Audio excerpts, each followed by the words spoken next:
에 들어가서 언약궤 위, 즉 긍휼의 자리에 속죄 제물의 피를 뿌렸습니다. 이 예식은 하나님의 독생자 예수님께서 흘리신 피로 인류의 죄가 용서받았음을 상징합니다. 우리는 우리의 공로로 죄를 용서받지 못하고 하나님께 죄송합니다.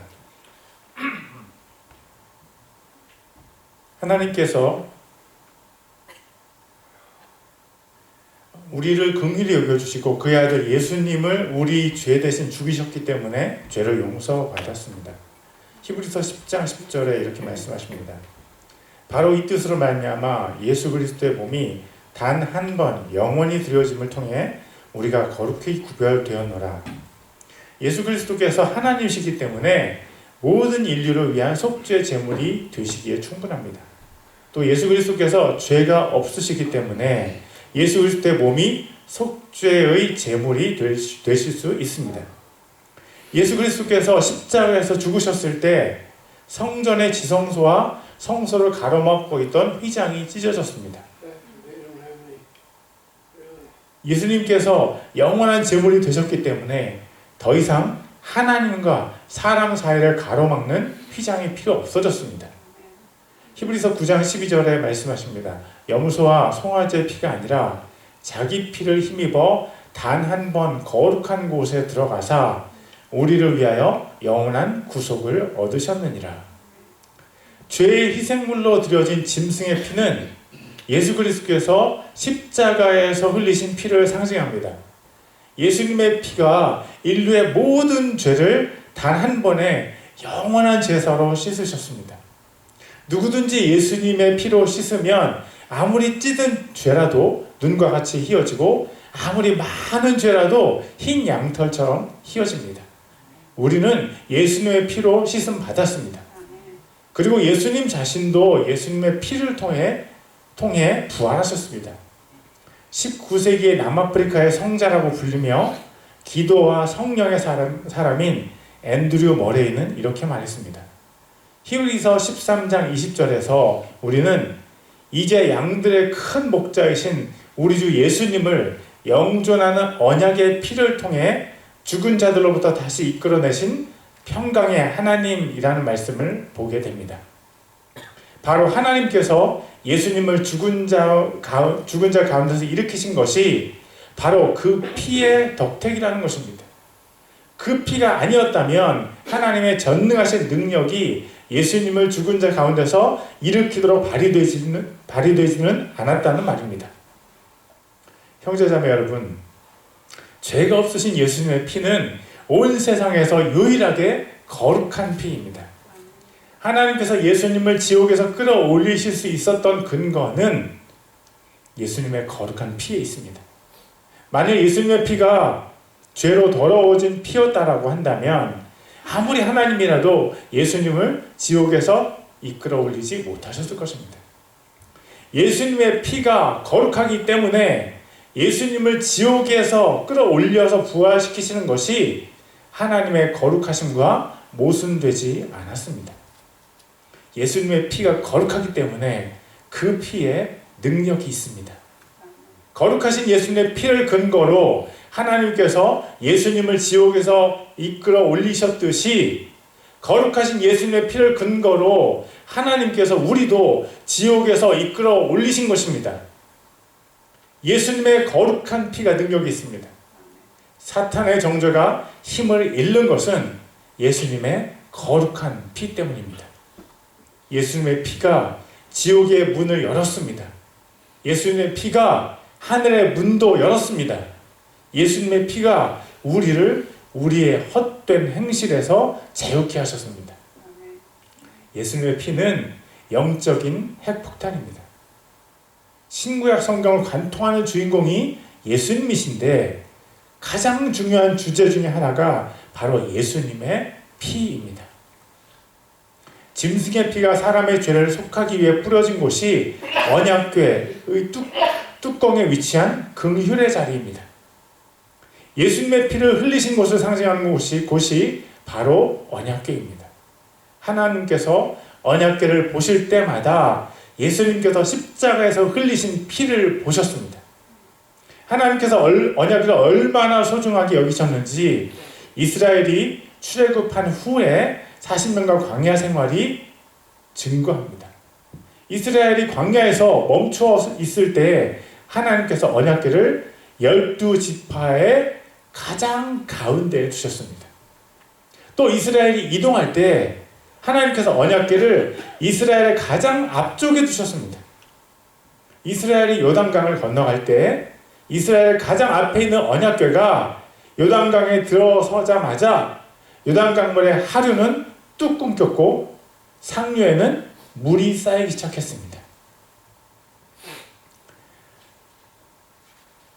여호수아서 3장 15절과 16절을 제가 읽겠습니다. 요르단이 수확할 때에 항상 그것에 모든 두개 넘침으로 궤를 맨 자들이 요르단의 이름에 궤를 맨 제사장들의 발이 물가에 잠기니라. 위에서부터 흘려내려오던 물들이 일어서고 솟아올라 사르단 옆의 도시 아담에서부터 멀리 떨어진 곳에서 한 무더기 위에 쌓이며 평야의 바다 곧 여매로 내려가는 물들은 모자라서 끊어지매 백성이 똑바로 여리고를 마주보며 건넜더라. 요단강은 좁은 강이지만 우기인 3, 4월에는 가장 이스라엘 북쪽에 있는 헤르몬 산의 빙하가 녹아서 물이 쏟아져 내린다고 합니다. 한홍 목사의 글에 따르면 요단강의 건기에는 강의 폭이 30m, 깊이가 1m 정도라고 합니다. 그런데 요단강의 우기인 3, 4월에는 강의 폭이 1.6km, 깊이가 3, 4m로 변한다고 합니다. 그렇기 때문에 우기의 요단강은 적어도 200만 명이 넘는 이스라엘 백성들이 쉽게 건너갈 수 없었던 죽음의 강이었습니다. 그 죽음의 강을 막아선 것이 언약궤였습니다. 이것이 예수 그리스도의 피가 사망을 막아선 것과 같습니다.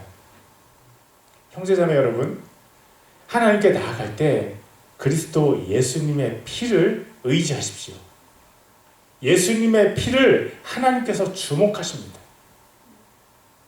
악한 영들을 대적할 때 그리스도 예수의 피를 의지하십시오. 악한 영들은 예수님의 피를 두려워합니다. 찬송할 때 그리스도 예수님의 피를 외치십시오. 예수님의 피가 우리의 능력입니다. 지금까지 본문의 배경이 되는 언약궤를 살펴보았습니다. 이제 본문을 살펴보겠습니다. 블레셋이 언약궤를 빼앗아서 자기들의 신인 다곤의 신당에 두었습니다. 3절을 읽겠습니다. 아스도 사람들이 다음날 일찍 일어났는데 보라, 다곤이 주의 궤 앞에서 얼굴을 땅에 댄 채 쓰러졌으므로 그들이 다곤을 취해 다시 그것의 자리에 세워두었더라. 언약궤를 블레셋 사람들이 다곤의 신당에 하룻밤을 놓아두었더니 다곤이 언약궤 앞에서 얼굴을 땅에 대고 쓰러져 있었습니다. 하나님께서는 다곤이라는 신상으로 하여금 언약궤에 경배하는 모양을 연출하신 것입니다. 사람은 참 우둔할 때가 있습니다.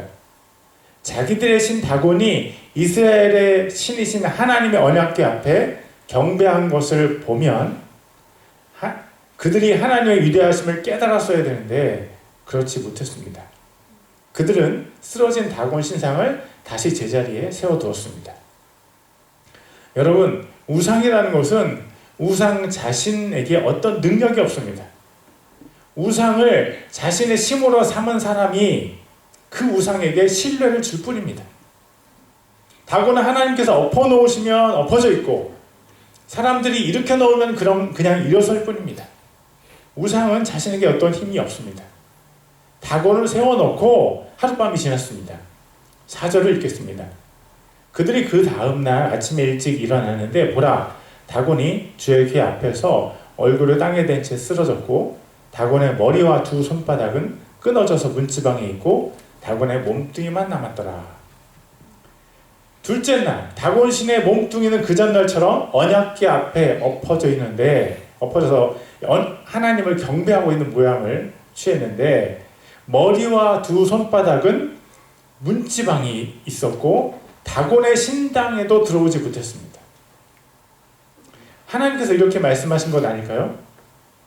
블레셋 사람들아, 나는 너희들의 신인 다곤이 감히 가까이 할 수 없는 능력의 하나님이다.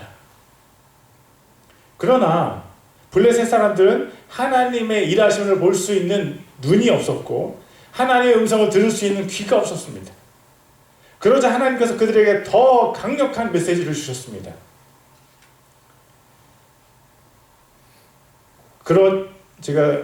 그러자 주의 손이 아스돗 사람들에게 엄중하게 임하고 그분께서 종기로 그들 곧 아스돗과 그것의 주변 지역을 쳐서 멸하심에 6절입니다.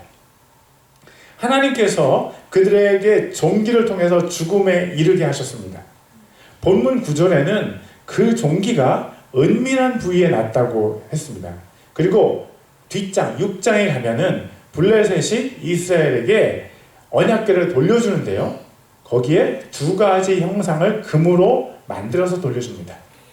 그 두 가지는요, 종기의 형상과 쥐의 형상입니다. 종기의 원인이 쥐였기 때문입니다. 쥐와 종기로 인해서 죽음에 이르는 병이 있습니다.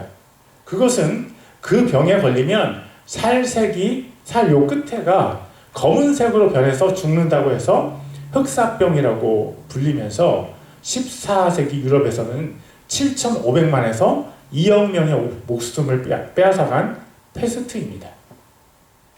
이 병의 원인들 중 하나는 쥐에게 붙어있던 쥐의 벼룩이 사람에게 올라 붙어가지고 사람을 물으면 이 병에 걸리는 것입니다. 쥐로 인해서 그 질병으로 인해 많은 사람들이 죽었기 때문에 블레셋 사람들은 세 개의 성읍을 돌아가며 언약궤를 옮겨 놓았습니다. 그러나 그 모든 도시들에서 그 질병으로 인해 수많은 사람이 죽었습니다. 11절과 12절 읽겠습니다. 이는 온 도시에 두루 치명적인 파멸이 있었으며 거기서 하나님의 손이 심히 엄중하였기 때문이더라. 그분께서 죽지 아니한 사람들을 종기로 치심해 그 도시의 부르짖음이 하늘에까지 이르렀더라. 오늘 본문을 보면서 한 가지 의문이 들었습니다. 그 의문은 하나님께서 왜 블레셋에게 이런 재앙을 내리셨을까입니다. 저는 오늘 재앙의 목적이라는 제목으로 세 가지 요점을 나누겠습니다. 하나님께서 블레셋에게 주신 재앙의 목적, 첫 번째, 심판하시기 위함입니다. 모든 재앙이 하나님의 심판이라고 할 수는 없습니다. 사람이 실수해서 재앙을 만날 수도 있고 하나님께서 그 사람을 성장시키시기 위해서 재앙을 주시기도 합니다. 하나님께서 욥에게 고난을 허락하신 목적들 중 하나는 욥을 더 축복하시기 위함이었습니다. 그러나 어떤 재앙은 분명하게 하나님의 심판일 때도 있습니다. 노아의 가족을 제외한 모든 사람들을 멸망시킨 대홍수는 하나님께서 인류를 향한 심판의 목적으로 주셨습니다. 블레셋 사람들에게 주신 재앙의 목적 중 하나도 심판이었습니다. 은밀한 부위에 종기가 나는 재앙은 블레셋 사람들이 언약궤를 탈취한 것에 대한 심판이었습니다. 또 동시에 블레셋 사람들이 하나님을 섬기지 않고 죄에 빠진 것에 대한 심판이었습니다. 블레셋 사람들의 조상을 따라 올라가다 보면 노아가 나옵니다. 하나님께서 블레셋을 버리신 것이 아니라 노아의 자손인 블레셋이 하나님을 버렸습니다. 거룩하신 하나님께서 우상을 숭배하는 죄악에 빠진 블레셋을 심판하실 수밖에 없었습니다. 블레셋이 하나님의 심판을 받는 조건을 획득했기 때문에 하나님께서 블레셋을 심판하실 수밖에 없었습니다. 제가 한 가지 질문을 드리겠습니다. 하나님께서 블레셋을 사랑하실까요? 디모데전서 2장 4절, 그분은 모든 사람이 구원을 받고 진리를 아는 데 이르기를 원하시느니라. 하나님께서 블레셋이 구원을 받고 진리를 아는 데 이르기를 원하십니다. 그것이 블레셋을 포함하여 모든 사람을 향한 하나님의 사랑입니다. 로마서 5장 8절입니다. 우리가 아직 죄인이었을 때 그리스도께서 우리를 위해 죽으심으로 하나님께서 우리를 향한 자신의 사랑을 당당히 제시하시느니라. 하나님께서 죄인인 블레셋 사람들을 위해서 그리스도 예수님을 십자가에 죽으심으로 블레셋에 대한 하나님의 사랑을 당당히 제시하셨습니다. 하나님은 블레셋을 하나님의 눈동자처럼 사랑하시고 목숨처럼 사랑하십니다. 하나님을 떠나 다곤신을 섬기는 블레셋에게 하나님께서 자신을 드러내셨습니다. 블레셋 사람들아, 너희가 섬기는 다곤신보다 내가 더 능력이 있으니 잘 봐라. 내가 사랑하는 블레셋아, 내가 회개하도록 내가 내 사람들을 심판하니 내게 돌아오라. 하나님은 지금도 어떤 사람들을 심판하십니다. 심판은 최후의 하나님으로부터 받는 정죄이고, 그 전에 우리가 잘못된 길을 갈 때에 우리를 바른 길로 인도하시는 하나님의 손길을 하나님께서 우리를 때리신다라고 말할 수 있습니다. 하나님께서 우리를 사랑하신다면 하나님께서 우리를 심판하시지 않기 위해서 우리를 때리실 것입니다. 잠언 13장 24절입니다. 회초리를 아끼는 자는 자기 아들을 미워하거니와 그를 사랑하는 자는 어릴 때에 그를 징계하느니라. 하나님께서 솔로몬에게 말씀하셨습니다. 나는 그의 아버지가 되고 그는 내 아들이 되리니 만일 그가 불법을 행하면 내가 사람들의 막대기와 사람들의 자녀들의 채찍으로 그에게 벌을 주리라. 우리 인생의 어느 시기에 하나님께 맞을 수 있습니다. 하나님께서 우리를 사랑하시기 때문에 우리가 잘못된 길로 향하면 하나님은 우리를 때리실 것입니다. 혹시 그런 고난을 만난 분이 있다면 더 이상 악으로 나아가지 마십시오. 그 자리에서 멈추고 하나님의 길로 돌이키십시오. 돌이키는 것이 너무 힘들 수도 있지만 최후의 심판을 받는 것에 비하면 그것은 너무 쉬운 일로 여겨질 것입니다. 그것이 하나님의 심판을 받지 않는 길입니다. 우리가 하나님께서 우리를 때리실 때 정신을 차리고 하나님께로 방향을 선회합시다. 우리가 하나님께 나아가면 하나님 그 따스한 품으로 우리를 맞아주실 것입니다. 입술의 죄, 마음의 죄라도 더 이상 짓지 마십시오. 하나님의 심판은 너무나 무섭고 시작되면 끝까지 멈추지 아니하십니다. 그 심판을 경험하기 전에 피를 흘리며 죄와 싸우는 우리가 되기를 바랍니다. 하나님께서 블레셋에게 주신 재앙의 첫 번째 목적, 심판하시기 위함입니다. 하나님께서 심판하시기 전에 회개합시다. 두 번째, 하나님 자신을 알리시기 위함입니다. 하나님은 살아계십니다. 세상 사람들의 눈에는 하나님의 살아계심이 보이지 않지만 성도들의 눈에는 보입니다. 하나님은 분명히 살아계십니다. 하나님은 자신을 블레셋 사람들에게 드러내셨습니다. 하나님을 알지 못하는 블레셋 사람들도 하나님께서 살아계심을 인정하지 않을 수 없도록 하나님은 분명하고 확실하게 하나님의 살아계심을 알려주셨습니다. 또 하나님은 능력이 있으십니다. 다곤은 그저 조각품에 불과했습니다. 하나님은 신이라고 불리는 이 세상의 모든 것들을 넘어뜨리고 조각낼 능력이 있으십니다. 또 무서운 병을 통해서 사람들을 심판할 능력도 있으십니다. 하나님 이런 재앙들을 통해서 블레셋 사람들에게 하나님 자신을 알려주셨습니다. 하나님은 이 시대에도 재앙을 통해서 하나님 자신을 알려주실 수 있습니다. 하나님은 그렇게 하실 자유도 있으시고 그렇게 하지 않으실 자유도 있으십니다.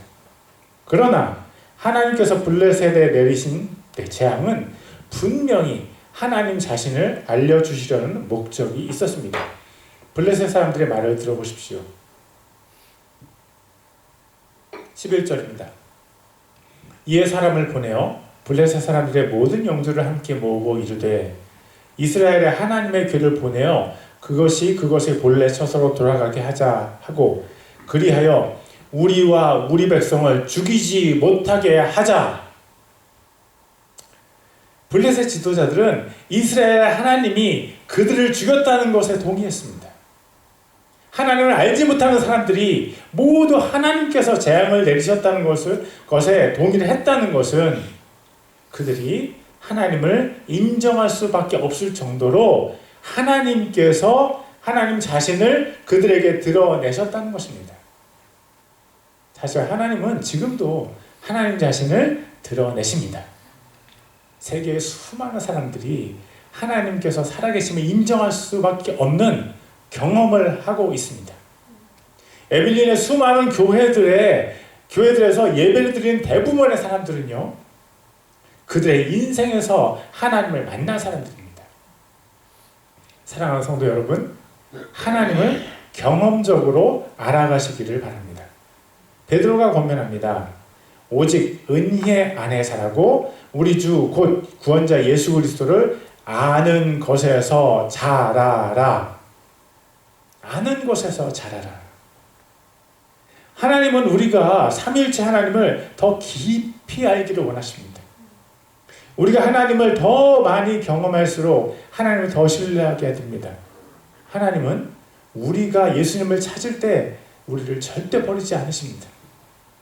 유일하신 참 하나님과 그의 독생자 예수님을 관계적으로 깊이 아는 것이 영원한 생명이기 때문입니다. 하나님을 더 많이 알수록 사람이 더 밝아지고 더 자유해지고 성령의 열매들이 더 많이 맺혀갑니다. 하나님을 깊이 알아가십시오. 우리가 하나님을 알기 위해서 하나님 앞에 더 나아갈수록 하나님은 더 큰 은혜의 문을 열어주십니다. 하나님께서 블레셋에게 주신 재앙의 첫 번째 목적, 심판하시기 위함입니다. 하나님께서 심판하시기 전에 회개합시다. 두 번째 목적, 하나님 자신을 알리시기 위함입니다. 하나님을 더 깊이 알아갑시다. 하나님께서 블레셋에게 재앙을 주신 세 번째 목적, 평화를 주시기 위함입니다. 언약궤 뚜껑 위에 긍휼의 자리가 있고 그 자리는 예수님의 십자가 희생을 상징하는 것입니다. 언약궤가 있어야 할 마땅한 장소는 예수님께서 희생을 당하신 갈보리 언덕이 아닐까요? 출애굽기에 나오는 신의 산을 사우디아라비아에서 발견한 사람이 론 와이어트입니다. 그는 예수님께서 십자가에 달리신 갈보리 언덕의 땅속 깊은 곳에서 언약궤를 발견했다고 주장했습니다. 언약궤 위에는, 그가 발견한 언약궤 위에는 아주 오래된 핏자국이 있었습니다. 그는 예수님께서 십자가에서 죽으셨을 때 일어난 지진으로 인해서 땅이 갈라졌고 그 밑에 숨겨져 있던 언약궤에 예수님의 피가 떨어졌다고 주장했습니다. 그는 예수님에 대해서 적대적인 유대인 연구소에 언약궤 위에 피의 샘플을 가지고 검사를 의뢰했습니다. 대부분의 정상 인체 세포 핵에는 염색체가 총 46개, 즉 23쌍이 염색체가 들어있습니다. 일반적으로 각 쌍의 염색체 중에 하나는 어머니로부터 물려받고 또 다른 하나는 아버지로부터 물려받습니다. 그런데 언약궤 위에 피는 목의 유전자인 Y 염색체 유전자만 있고 23개가 있고 X 유전자는 전혀 없었다고 합니다. 그는 그 유전자 검사 결과를 근거로 그 피가 예수님의 피라고 주장했습니다. 그의 주장이 거짓이라는 비판들도 있습니다. 그렇지만 신의 산에 대한 그의 주장이 사실인 점을 감안하면 언약궤에 대한 그의 주장을 무조건 무시할 수 없다고 저는 생각합니다. 만약 그의 주장이 사실이라면 역사적으로 예수님의 피를 상징하는 동물의 피가 뿌려졌던 은혜의 자리, 즉 속죄소에서 예수님의 자신에게 뿌려지는 은혜의 자리, 그 속죄소에 예수님 자신의 피가 뿌려지는 놀라운 일이 일어난 것입니다.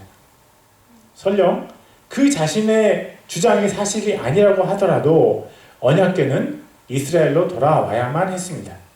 하나님께서 모세에게 말씀하셨습니다. 출애굽기 25장 22절입니다. 거기서 내가 너 만나고 긍휼의 자리 위, 곧 증언궤 위에 있는 두 그룹 사이에서 너와 대화하되 내가 이스라엘 자손을 위해 내게 명령으로 줄 모든 것에 관하여 대화하리라. 하나님께서 언약궤 위에 임하실 것을 분명히 하셨습니다.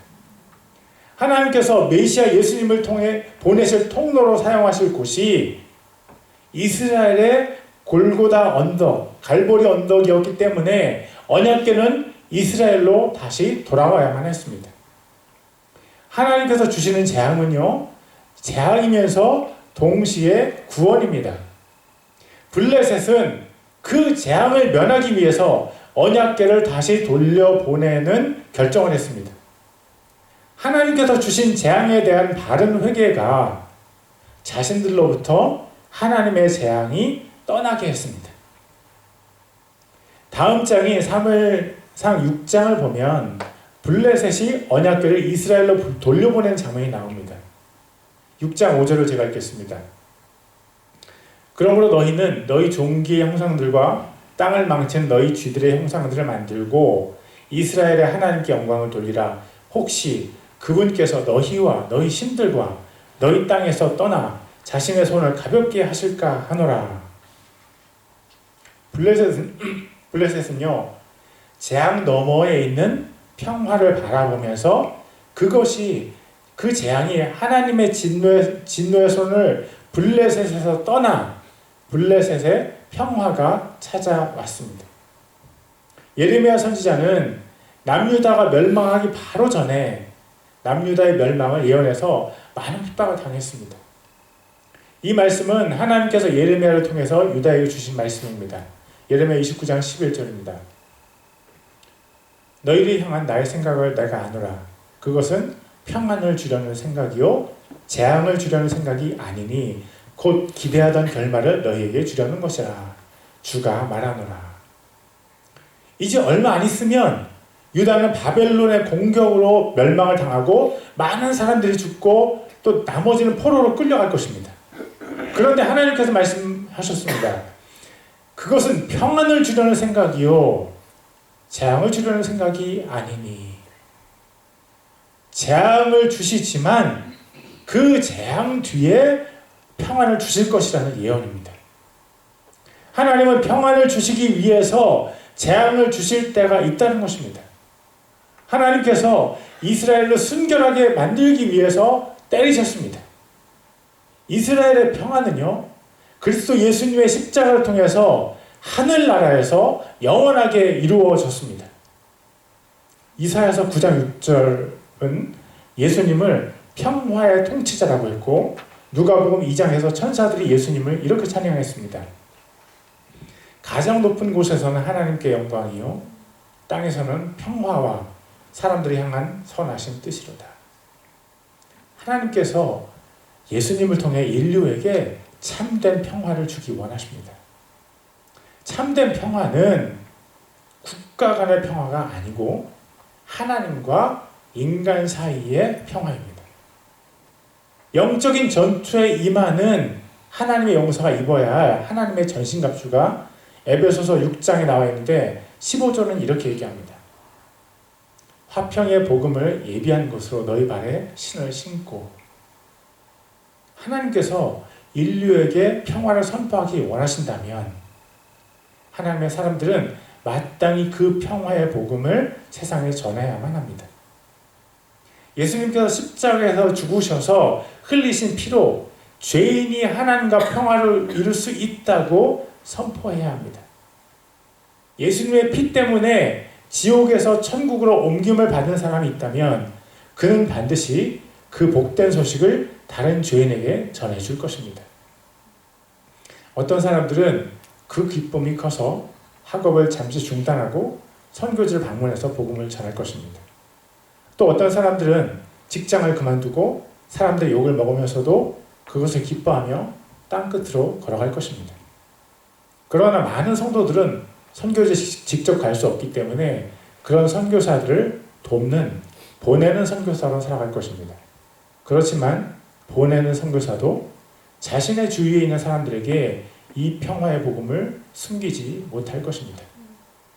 이 평화의 복음의 값이 다른 무엇으로도 대신할 수 없는 귀하신 예수님의 피값이기 때문에 이 복음을 숨겨둘 수 없을 것입니다. 평화의 복음을 선물로 받은 그 감사가 너무 크기 때문에 이 복음 전하는 것을 멈출 수 없습니다.